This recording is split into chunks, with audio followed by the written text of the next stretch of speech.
What's up, everybody? It's Corey from Keen Ramps. We're at our headquarters right now, and this beautiful mural just got done by our friend Van Eggers. So I just kind of wanted to give a backstory about this. Van is friends with a bunch of people in the Long Beach skate community. He used to live with Julian Lewis. I'm like, fuck, I know him. I know his name. Yeah. So he used to live with Julian Lewis. He's a transplant. He lived all over Midwest and East Coast. And now he's out here and skating, doing really rad artwork. He reached out to me maybe like a year ago or so. My wife owns a cold pressed juice bar in Long Beach called Salute Juice. He was just like, yo, there's a really big wall on Cherry and it's like right next to the skate park and all the homies are always skating by. Like, I'd love to do a mural. Just like offered to do it out of the kindness of his heart. He mocked some stuff up and then I ran it by my wife and she was like, whoa, that guy's super talented. I love it. So he ended up doing a really rad mural over there. I have this big giant wall in the driveway where we're always skating, you know, setting up boxes, rails, just doing what we do over here. So I was like, I'm kind of sick of looking at that big white wall. I'd love for you to come and do something. And I kind of just like put it in his hands. I was like, do whatever you want. You know, like the themes are obviously ramp building, tools, skateboarding, like weave in Long Beach if you want. So I kind of just was like, do whatever, like you have a blank canvas. And he pretty much nailed it on the first go. He gave me this little like sketch and I was like, dude, that's really cool. I like it. And then he added colors and we kind of went back and forth on like colors and facial expressions. That was like my only little bit of input, but this is all him right here. And yeah, I want to show as many people this dude as possible. He's super talented. He's done a bunch of board graphics. He's done stuff at restaurants, all kinds of stuff. So hopefully you enjoy learning about Van. And yeah, thanks for watching. I don't know, I feel like out of it today. I don't feel natural right now. I think it's the heat. I was just skating some pipes on the ground, but yeah, that's it.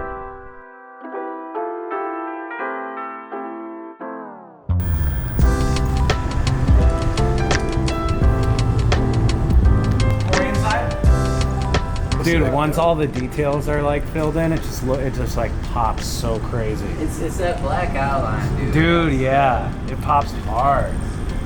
Looks really good.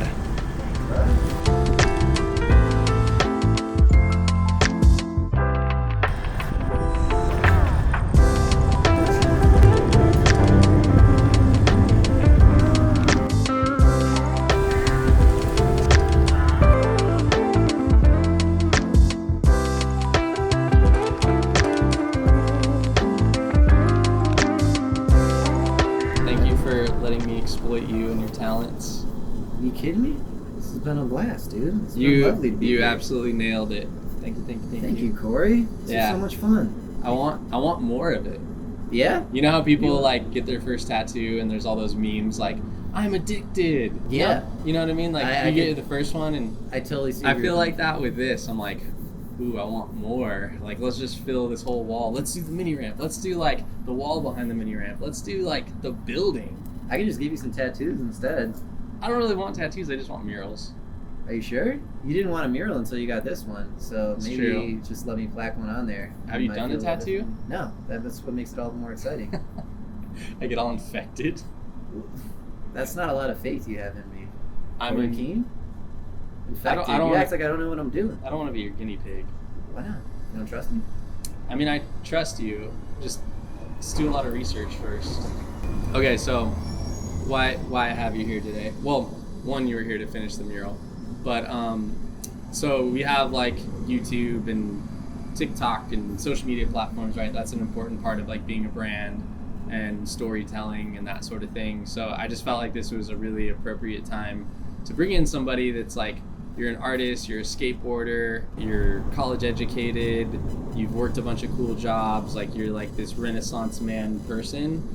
And I can't believe that I like didn't know you up until a couple weeks or months ago or whatever you want to call it. So I just, want to use our little teeny tiny platforms to try to like get you in front of more eyeballs, because I think your work and your hustle is really inspiring. And I just want like people to learn about you. Thanks, Corey. You're a good man. But And I appreciate you giving me all those nice words of praise, but allow me to give you your flowers. You're about the first person who's seen me doing my thing and been really respectful about it and wanted me to do something here at your place of business. And then on top of that, you've been really kind to like hit me to some other job opportunities that were available. And I don't know, that sort of altruism is really admirable. So thanks for being a good dude and being supportive, letting me do this, and just being a good man. Of course. So what even got you into art? It was graffiti at first. Growing up in the suburbs outside Chicago, you take the train into the city, and there was just an incredible graffiti scene in Chicago at that time. And still to this day, you can see on the train going into the city at a certain part of the trip, there would just be amazing pieces just covering the walls for miles. It was so cool to me as a kid. And then when you get into the city, a lot of the writers had graffiti on the grip tapes. You could kind of identify who was writing which because they would have the piece on the grip tape. So there was like big synergy between skateboarding and graffiti there? It sure seemed like it. I was really young at the time, but it seemed like a lot of those dudes in the inner city were writing, and damn good too. So what was your, did you have like a tagger name? I had a few as a kid. I think it takes a while for everyone to kind of figure out what moniker they're going to stick with. Yeah. But I was a toy for a long time. I was not good until later in my teens. And I also, like in conjunction with that, like I really enjoyed cartoons like everyone else, and I loved the art of cartoons. And I started skating when I was 5, and skateboard deck art was like pretty seminal. Yeah. I think as it is for every skateboarder, you remember your first graphic, you look at them on the walls. It's like walking into an art gallery. Yeah. So I want to hear some of those names. There's nothing too interesting because I was just looking for letters that went well together. So one was like Spur, S-P-U-R. The S at the beginning kicks off nice this way. The R kicks off nicely at the end. This is just like all basic stupid graffiti shit, is like just trying to think of letter structures that would be nice. The names are totally insignificant. It's just about like how it looks. Yeah, it's like there were certain letters that were really difficult to approach as a kid. Like I didn't want anything that had like a Z in the middle or like a Q or an X or something like that. That would be really difficult to kind of put some funk into it and make it legible. Okay. So I mean, I would leapfrog between a ton of different names. Like I think I won't say what I landed on. Yeah. But I remember like Spur was one, Psy was one, Cooked was one. Cooked is kind of sick. Yeah, that was kind of cool, but because I just wanted to use the 2 O's as eyes, which was super popular back in the day, and I think still perseveres to this day in graffiti. But I was never too good at it. Like I was pretty fortunate to write with some pretty well established people in Milwaukee when I moved there after living in Chicago. But I was never a really solid, bona fide bomber, if you will. I think I became more interested in the graffiti characters after a time, and I just was interested in the figurative aspect of it, and the letters sort of dropped away. And that's kind of like what you can see in my work now. It's like it's very derivative of some like the older graffiti characters that were kind of derivative of 90s and early 2000s cartoons. Very cool. So skateboarding since 5, and then you said Milwaukee, but you told me like you lived in several places, right? Yeah, so I was born in the city of Chicago, and then we moved to the suburbs outside of it. Yeah. And we spent our summers in Wisconsin. And then right when I graduated 8th grade, we moved to Wisconsin full time. That's where I went to high school. That was really great. Like, I loved Wisconsin so much. And the graffiti scene was great there, and strangely. And the skate scene was really good too in the city of Milwaukee. And then when I graduated high school, my family moved to Florida, and that's where I went to college. And the same thing there, tons of great skating, tons of great art. It was lovely. And then in college, what did you study? I studied fine art with a concentration in figurative work and illustration, which is, pretty much exactly what I'm doing now, but, what lends itself to this mural. Cool. Oh, so you had initially reached out because you wanted to paint a mural at Salute. Mm-hmm. What made you want to do that? That's our mutual friend Julian Lewis, who's a sweet man. Where do you know Julian from? I know Julian through like a lot of like Tumyeto people, like Tim Cislino, Brian Betts, Leo Romero, Dakota, like that scene. Okay. Like I would sometimes like skate with them, or like we'd barbecue. This dude Brian, who like films with Leo a lot. Yeah, I know Brian. Yeah, he's like my neighbor and like friend. We both have kids that are like Mine's a year and a half. His is 2 years old. So we have a little kid crew with Dylan Witkin. Dylan's kid and my kid are like 2 weeks apart. So we hang, and then I just like got to know Julian over the years and kind of exploited him for some skating and would like have him jump in videos and that just looks stuff like that. Like Yeah. if you know Julian, you know he's like the best. He's rad. He's so I love those sweet. pants he's making. Aren't they great? They're so cool. You know, he is such an interesting figure in that like he can pick things up so freaking quickly. Like we moved in together. He's who I first lived with in Long Beach, and it was like he picked up the guitar, and I think within 3 months he was like playing scales that I could not do, and I've been playing off and on since I was like 8. And then he started sewing those pants, and I swear it must have been like within 3 months, it was like 9 hours a day, and he could make these beautiful pieces. Yeah. And then obviously his skateboarding speaks for itself. Yeah. But he's the best. I'm so glad to have him as a friend, and I'm glad that he made this relationship happen Yeah. in a way, you know, because he was friends with you. Mm-hmm. He mentioned that your wife owned Salute, and you guys had that great space out front. I thought, man, I would love to paint a little something there, and I think I can. Yeah, do you something. nailed it on that. Thanks, man. Yeah. That was really fun. Thanks for letting me do that.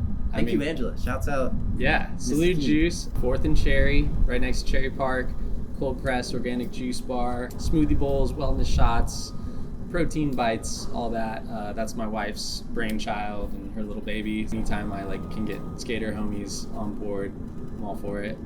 Typically, people are like fans without me even trying to make them fans. Oh, Like, yeah. the product like speaks for itself. It's great, and then that space is great too. I don't know if she was the one who designed the layout. Yeah, inside, yeah, that was but all it's her. So cool. She did such a good job. Yeah. Yeah, and there was a mural there prior to me doing mine. Yep. That Steve Walker did. Yep. That was super cool, but unfortunately, it got dissed at some point, and I think he now lives up north. From what I Yeah, gather. he lives in Portland. Somebody tagged it like in early COVID times. Yeah.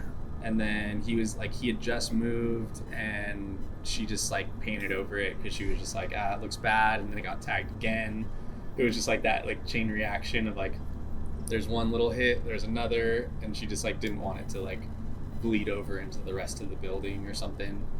Yeah, which makes sense. That's such a nice piece of property too, but you want to have like some sort of piece there. And I kept it like pretty simple with the colors and everything because I wanted, you know, in the event that it does get like a little tag on it or Yeah. a little disc, like I could go and just clean it up. It wouldn't be any big deal. Oh yeah. Hopefully that doesn't happen. No. So yeah, for this, I love that, like, you know, I kind of just put it in your hands. I was like, you know, we make ramps, obviously. Skateboarding's the theme. Tools are the theme. And you just ran with it, and, like, you pretty much nailed it, like, right out of the gate. Like, I love exactly what you came up with. And seeing those kids, like, that was me and all my friends. You know, that's, like, why I'm, like, doing what I'm doing in life as a career is because, like, my friends and I would get together and, like, oh, get this pipe, get this wood. Okay, like, hammer, nails, screws. Like, you know how to use a saw? I'll ask my dad how to use a saw. Oh, Yeah. we'll figure it out, you know? And, like, sometimes it was more fun just, like, rigging stuff up than, like, actually skating it. Especially, like, Sure. being that young, like, I couldn't even, like, do much. I would just, like, roll off of things or ride on grind things. And that's what, like, inspired me. So seeing those little mischievous kids with, like, the beat up ply and the tape, and yeah, it's great. Thanks, And- man. Someone tells me you were pretty good at building ramps as a kid. I bet most of the kids in the neighborhood were like, we need a little something, little kicker. Like, let's hit up Keen. He seems to have I no was idea what he's decent, doing. yeah. Like, my dad always had like a big repertoire of like tools, and he kind of like taught me how to use things at an early age. So some of my stuff, you know, would come out like pretty polished, and I'd always try to like, I kind of had like OCD as a kid, and I was very like neat with things. So I'd always like paint my stuff, and then I'd like make stencils of my favorite companies, and I'd like stencil logos on it. I had this like green America like jump ramp. It was like black and green, and so yeah, my stuff always looked a lot more like put together You than gotta everybody find else. some of those, like if there's footage of that, you gotta find it because that'd be such great little foreshadowing into like what you're doing now. I have some of it. I have this like, I built like a bench, you know, a box out of like, my parents redid their kitchen, and like I cut up part of their cabinets and made that into a box and put like bed frame angle iron on it. Wow, that's so industrious. How old are you? Like 11, 12? 11? Something like that, yeah. Oh my goodness gracious. Yeah, I don't think I had attempted to build anything at 11 years old. No, definitely not. That was far beyond my reach. She must have been a pretty precocious child. Yeah, it was weird. Like, I never really thought much of it. And then, I went to school and college and was like, oh, I'm going to, work a job or work for a city or consulting firm or like whatever city planning thing I went to school for. And then it kind of like dawned on me like, oh yeah, I've kind of always been good at that. Like, people always like gave me a lot of praise for like making things. And I always just didn't think much of it. And then like the light bulb came on where I was like, oh, that's what I'm going to do. I'm very envious of that because like when you make a ramp or any structure, like you have to create design, you have to create a blueprint for how you're going to put it together, and then you have to follow it through to the T, or otherwise it's not going to function properly. Yeah. And with me, it's like I'm going to screw up anything that I try and make, that's going to be a 3D object. It's going to have some utility. Like if there's a plan and I follow the plan and follow from A to B, I'm going to screw it up somewhere along the way. Like my incompetence runs very deep. But the nice thing with visual art is like if you make a mistake, then you can just run with the mistake, And that's like kind of the whole thing about art, right? Is like you learn the principles, you're going to mess up a million times along the way.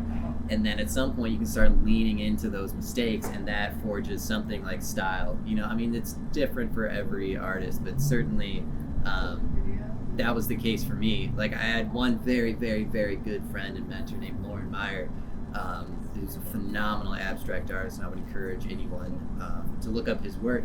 But he was sort of hipping me to some of these artists that were a little bit more conceptual and didn't want everything to look so calculated. And he sort of instilled that idea in me. It was like, if you screw up, it's like, good, that's an element outside of yourself coming in that you can just lean into a little bit. And I think that's why I have to stick with just the two-dimensional work instead of what you're doing in the three-dimensional, because you're smart. Hardly.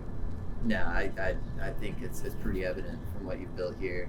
Because you're coming into a business that you own with several employees with a car, and I'm rolling in with food stamps and a bicycle.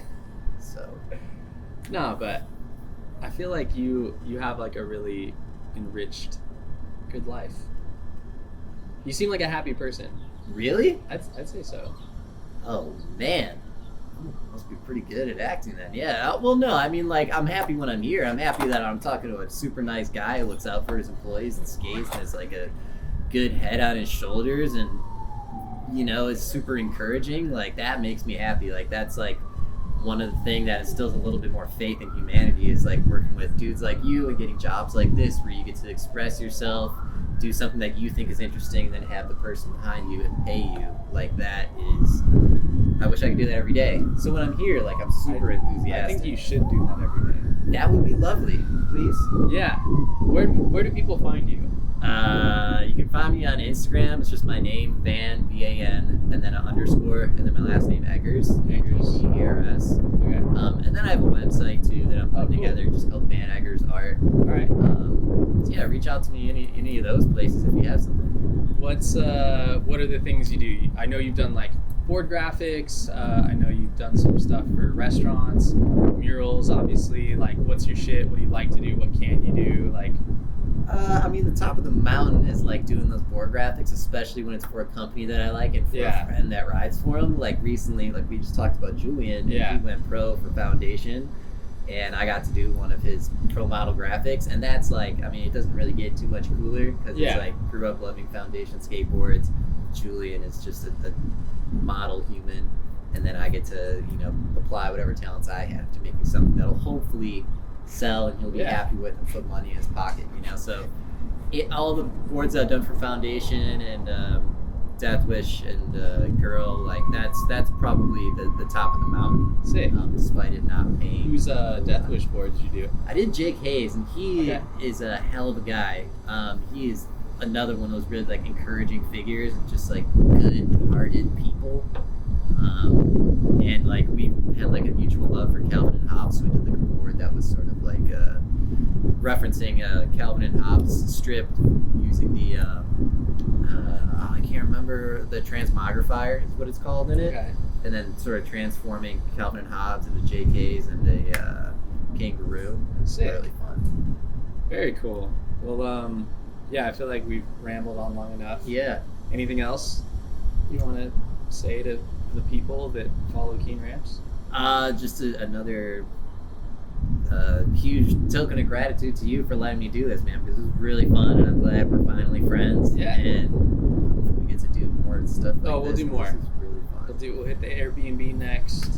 We'll get some more stuff over here, and I got another homie that has an Airbnb. He's interested in you. Lovely. So I'm gonna Let's try to do it. pimp you out as much as I can. 'Cause I would love that. I want you to do this every day. Thank you. Yeah. You. Yeah, that's the goal. Everyone watching, this is a very good man. Take it from someone who's trying to work his way into the industry.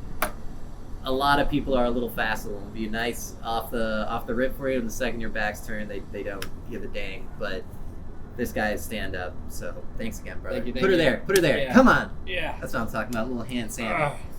All right, we're done.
Dude, that thing bent to the ground. That was crazy. Oh my god. Dude, look at how much I paid. Holy shit. Oh my god, dude. Thank you. Yeah. Wow, I can't believe that works. Should I try really push the luck and get an alley front board?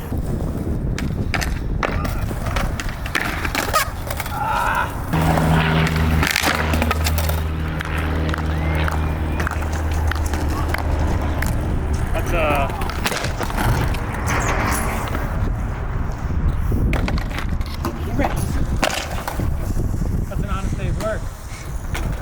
Done. Gas, Good. baby. Thanks, Dale. Good man.